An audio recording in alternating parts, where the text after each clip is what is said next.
సంలగ్నమై ఉందా లేదా ఇతర ఏ కర్మ సంబంధీకులపైనైనా మనస్సుందా అని మీ స్థితిని పరిశీలించుకోవాలి.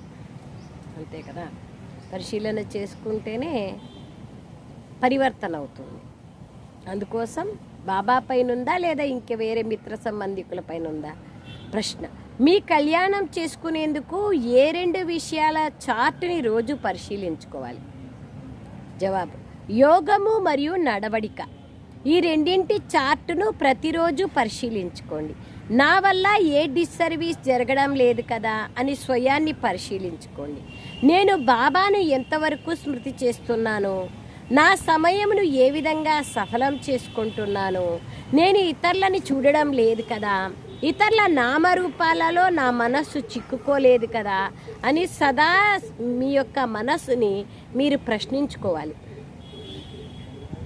యోగము మరియు నడవడిక ఈ రెండింటి చార్టు ఉండాలి. స్వయాన్ని సదా పరిశీలించుకోవాలి. ఎన్ని విషయాలు చూడండి.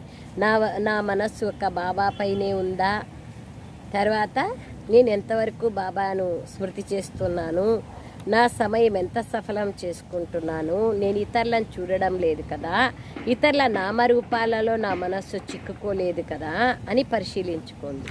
ఎన్ని విషయాలు చెప్పినారు బాబా. సారం: యజ్ఞ పితకు నిందను తెచ్చే విధంగా ఏ కర్మలను చేయకూడదు. బాబాను నిందింపచేసే కర్మలు చేయకూడదు.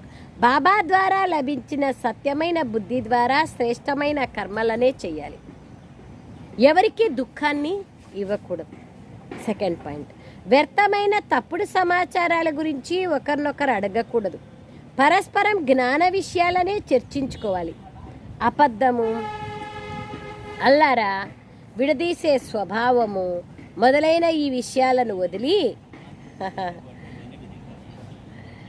సదా నోటి ద్వారా జ్ఞానరత్నాలే వెలువడాలి.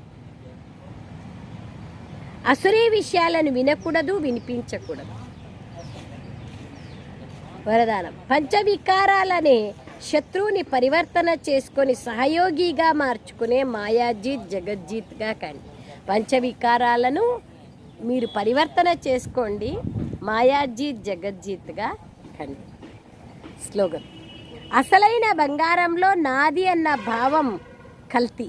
ఇది విలువను తక్కువ చేస్తుంది. కనుక నాది అనే భావంను సమాప్తం చేసుకోండి. ఎక్కడ నేను నాది అనేది ఉందో అక్కడ తప్పకుండా కల్తీ అయినట్లే. పాట: ఓ ప్రాణి, నీ మనస్సు అనే దర్పణంలో నీ ముఖాన్ని చూసుకో.